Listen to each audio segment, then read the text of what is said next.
Change of topic here. You know, when you're dating, you're seeing stars, and a few years after marriage, you're like they're from another planet. Even months after a divorce is final, many people find it hard to settle into their new normal. What should your budget look like? If you've been out of the workforce, how do you get back in? And how do we make sure our kids aren't a victim of our frustrations? Here to tell us more is Trey Yates, founder of The Guide to Good Divorce, and holistic therapist Heather Goodwin. Good morning. Thank you.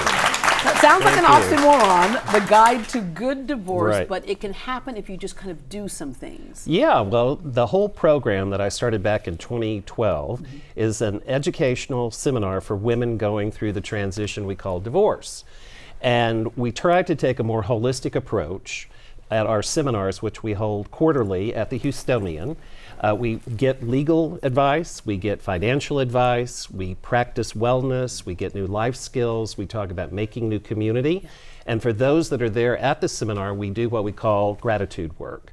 So it's a totally different approach to the regular model of divorce for women.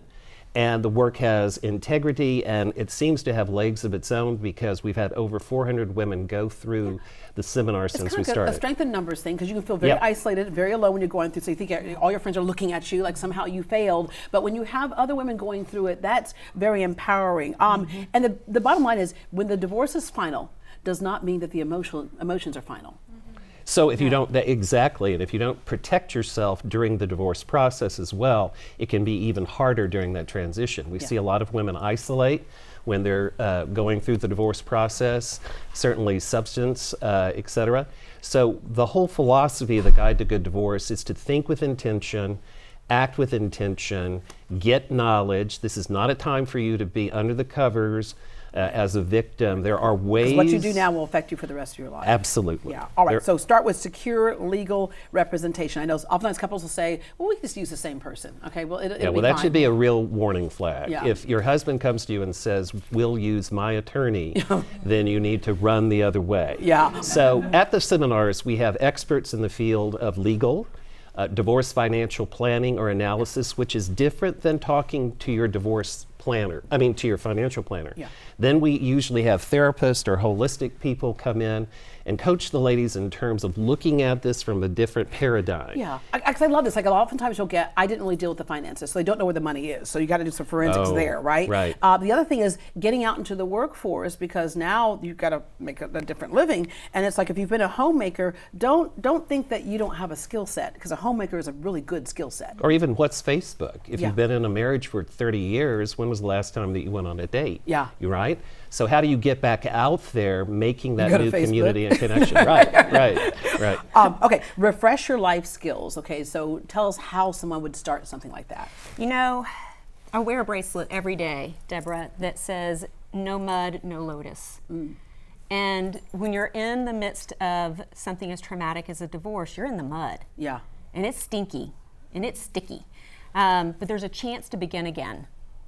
With any time that you're in the mud. So become the lotus, not the frog. Yeah.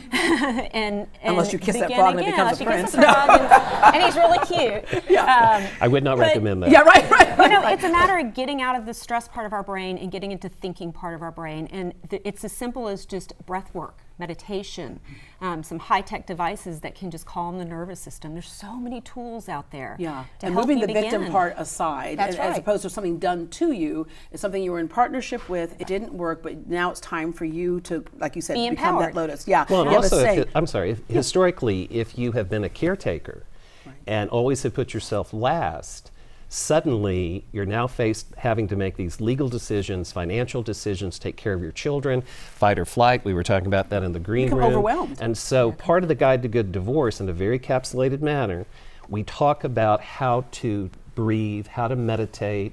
We actually have a meditation, and then we do what we call the gratitude work, like I said before. Yeah, all right. It's empowering. It's magical once they go through the entire program. And make new friends and new connections. Yeah. And that's part of growth as well. Right. And a lot of the people you say you deal with are people who they've had their kids or raised their kids are out of the house. They're gone off to college or out of the house, and now they're standing there staring at each other. And so a lot of times people feel like they've been completely disconnected from the rest of the world. Right. And their adult children don't want to hear about their parents' divorce.